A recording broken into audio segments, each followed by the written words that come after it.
should make sure that the right information and evidence is collected on the recommendations they make to WHO or to me as DG.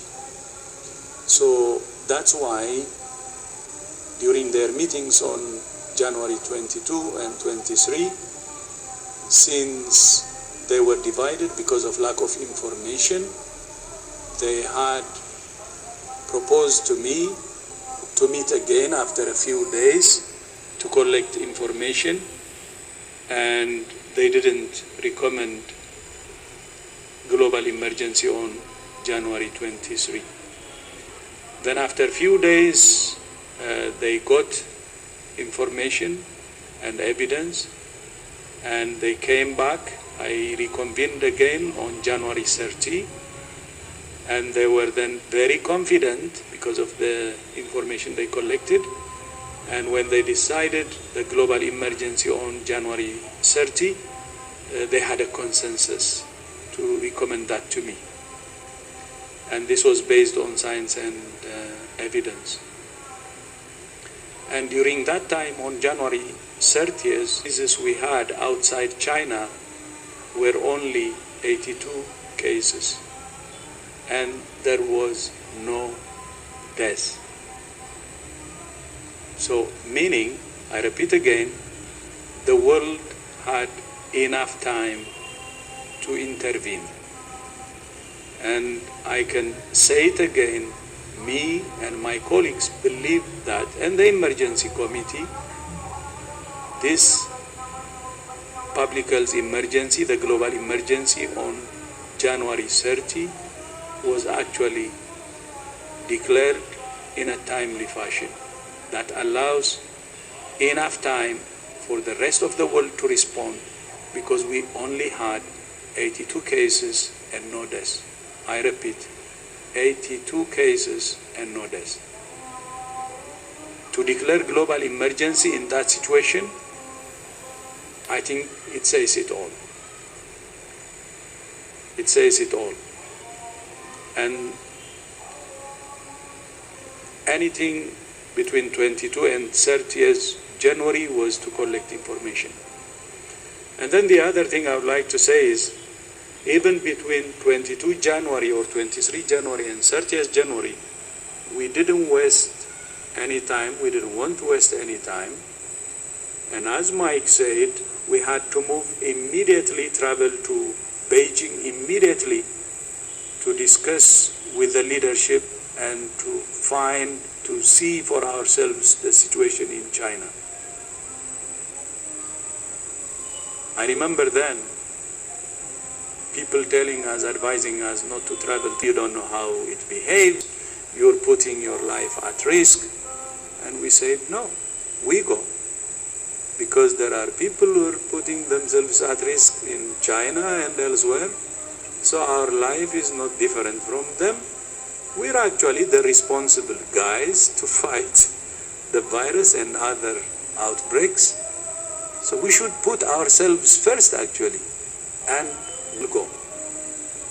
The virus is unknown, but we're not afraid of the virus. We will go and check, even if it's putting ourselves at risk. That was when there were many unknowns of the virus traveling to the country where the outbreak was raging. But it's not just the travel to China which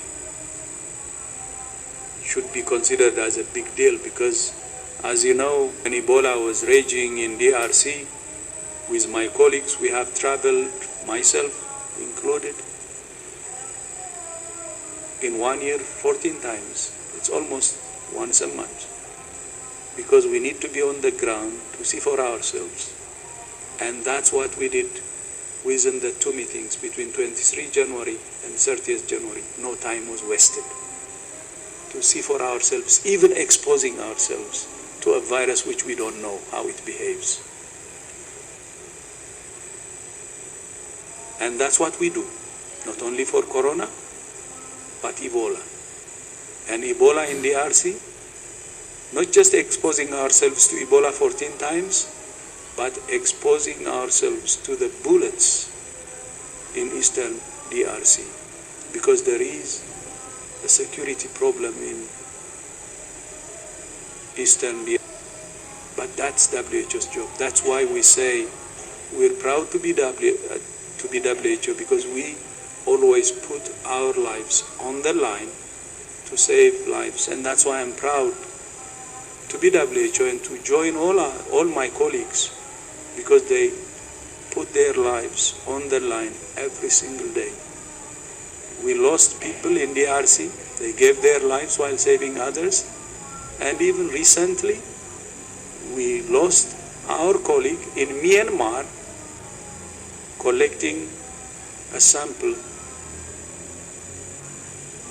for COVID, and he was killed. So that was what we did within the 5 days we had.